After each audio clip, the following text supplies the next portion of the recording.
నెల్లూరు నగర మేయర్ స్రవంతిపై ఈ నెల 18న అవిశ్వాస తీర్మానాన్ని ప్రవేశపెట్టేందుకు టీడీపీ సిద్ధమవుతున్న నేపథ్యంలో నెల్లూరు కార్పొరేషన్ రాజకీయం ఊహించిన మలుపైతే తిరిగింది. సో గతంలో వైఎస్ఆర్సీపీ తరపున గెలిచిన ఆ తర్వాత టీడీపీలోకి వలస వెళ్ళిన 5 కార్పొరేటర్లు కూడా ఇప్పుడు తిరిగి వైఎస్ఆర్సీపీలోనే మేము కొనసాగుతామని ప్రకటించడం ఒక కొంచెం విశ్వసనీయానికైతే గురి చేస్తుందన్నమాట.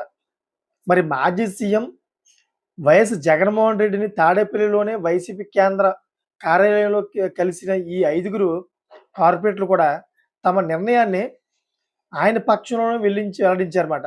మరి ఈ సందర్భంగా మాజీ మంత్రి అనిల్ కుమార్ యాదవ్, ఎమ్మెల్సీ పర్వతిరెడ్డి చంద్రశేఖర్ రెడ్డి వారితో పాటు ఉన్నారు.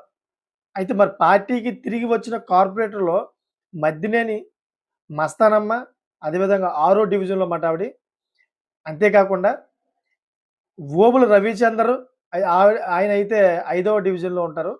కాయల సాహితి 51వ డివిజన్, అంతేకాకుండా వేనాటి శ్రీకాంత్ రెడ్డి 16వ డివిజన్ అండ్ షేక్ షమీద 34వ డివిజన్.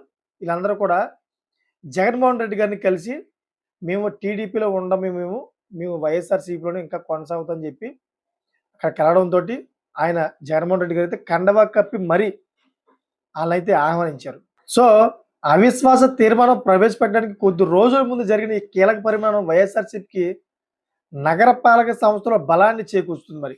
మరి టీడీపీలోకి వెళ్ళిన కార్పొరేటర్లు మళ్ళీ సొంత గూటికి చేరుతామని ప్రకటించడంతో మేయర్ను పదవి నుంచి తొలగించాలని చేస్తున్న టీడీపీ ప్రయత్నాలకు ఇది తాత్కాలికంగా అడ్డంకిగా మారిందన్నమాట. చంద్రబాబు నాయుడికి ఒక రకంగా కాలుకు ముళ్ళు దిగినట్టు అయింది.